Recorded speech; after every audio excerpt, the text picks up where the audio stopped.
ఉన్నాడు seaweed bus Reddy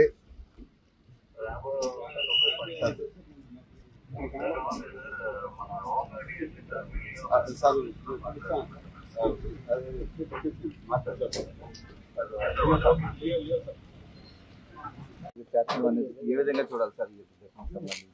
కక్ష సాధింపు చర్యల్లో భాగంగానే జరుగుతుంది అనుకోవచ్చు. అందరికి అర్థమవుతున్నది కదా,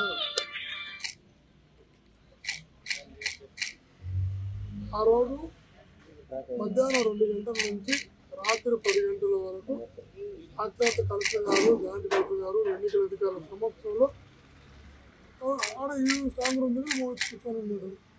శుభ్రంగా సీసీ ఫుటేజ్లో ఉంది, ఫోన్ కూడా ఉండదు. వాళ్ళు ఎదురు కూర్చొని జిల్లా మేజిస్ట్రేట్ ముందర కూర్చొని ఉన్నారు. 2 గంటల నుంచి రాత్రి 10 గంటల కూర్చొని ఉన్నారు. మధ్యాహ్నం 3 గంటలకు ఎప్పుడో జరిగింది.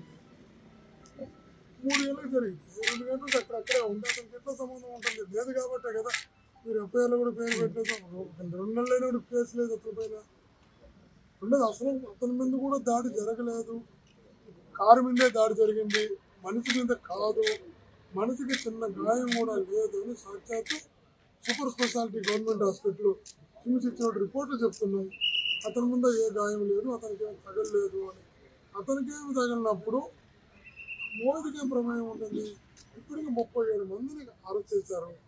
ఖచ్చితంగా మీరు కావాలంటే ప్రజలకు మంచి చేసి దగ్గర వచ్చు తప్ప భయపెట్టి భయభ్రాంతులు చేసి చేయాలనుకుంటే ఎట్లా? తప్పు కదా. మోదీకు ఎప్పుడు మీరు 2 నెలల తర్వాత కేసు పెట్టారు. అది A37గా పెట్టారు. మోదీ మీ కళ్ళ ముందరే తిరుగుతున్నారు. మీ కళ్ళ ముందరే మోదీ తిరుగుతున్నప్పుడు మీరు అరెస్ట్ చేసుకోవచ్చు కదా. ఎందుకు చేయాల? ఈరోజు మార్నింగ్ 11 గంటలకు వాళ్ళ లండన్లో మోదీతో చదువుకున్నటువంటి మన స్నేహితుడి పెళ్లి ఉంది. 11 గంటలకు పెళ్లి చూసుకుని రాత్రి మళ్ళీ 11 గంటలు ఎయిర్ ఇండియా పెళ్లి చెన్నైకి వచ్చి ఎల్లుండి షిరిడీ పోవాలి. అందరూ ఆ రిటర్న్ టికెట్లు వాళ్ళ దగ్గర ఉన్నాయి. దానికి రికార్డ్ నోటీసులు ఇవ్వడం ఏంటి? ఇక్కడికి రావడం ఏంటి? అరెస్ట్ చేయాలని చెప్పడం ఏంటి? ఎక్కడికి పోతున్నావు? 5 సంవత్సరాలు నేను శాసనసభ్యుడిగా, మీరు అందరూ సాక్షి. నా ఈరోజు ఎవరి మీద కేసు పెట్టలా, ఎవరిని ఇబ్బంది పెట్టలా. చదువుకున్న వ్యక్తిగా గౌరవంగా హోదాగా అందరినీ బాగా చూసుకున్నా. ఈరోజు భయభ్రాంతులు చేసో మీరు చేయాలనుకుంటే సాధ్యపడుతుందా? అదే చెప్పాను, పైన ఒకటే చెప్తున్నాను. మంచితనం ఎప్పుడు తిరుగుబాటు వచ్చేదాకా చేసుకోకూడదు. మంచిగా ఉండాలనుకున్న వ్యక్తిని రెచ్చగొట్టి హింసపెట్టి వేధించి రోడ్డు మీదకి లాగేదాకా తెచ్చుకుంటే వచ్చే ప్రమాదం ప్రభుత్వానికి మామూలుగా ఉండదు. వాడు విదేశాల్లో చదువుకోవచ్చు అని వీధి పోరాటాల దాకా మీరు తీసుకొస్తున్నారు. ఏమీ కాదు, వాడికి అదే చెప్తున్నా. నాకైనా గొప్పగా పోరాటం చేయగలవు. చదువు ఒక్కటే ఈ సమాజంలో పనికిరాదు. ఉందాగా ఉండాలనుకుంటే నాకు కుదరదు. అవసరమైతే తిరుగుబాటు కూడా అవసరం. అయినా దానికి ప్రిపేర్ కావాలంటే ప్రిపేర్ అయ్యే పరిస్థితి తీసుకొచ్చారు. A37కి కోర్టు నోటీస్ ఇవ్వడం ఏంటి? మీరు కోర్టులో చెప్పారు పోయి సోమవారం వాయిదా కావాలని అడిగితే నాట్ టు అరెస్ట్ ఇస్తారా అని జడ్జి గారు అడిగితే ఈ లాయర్లు చెప్పారు, సార్ అతను ఎక్స్ఎమ్మెల్యే కొడుకు సార్, అతను అరెస్ట్ మా ముందరే ఉన్నాడు, అతను అరెస్ట్ చేయలేదు కదా, అవసరం లేదన్నారు. జడ్జి గారు ముందరే చెప్పారు అన్నమాట. అంతా ఈరోజు తీసుకొచ్చారు. నేను చెప్తున్నాను, మీకు దమ్ము ధైర్యం ఉంటే జడ్జి ముందు ఆధారపరచండి. మిమ్మల్ని రిజెక్ట్ చేయకపోతే అడగండి. మీరు పెట్టుకుంటున్న ఫైల్ జడ్జి పక్కన ఇసిరేయకపోతే అడగండి. ఖచ్చితంగా రిజెక్ట్ చేస్తారు జడ్జి. ఎందుకంటే ఫైల్ ఏమీ లేదు దాంట్లో.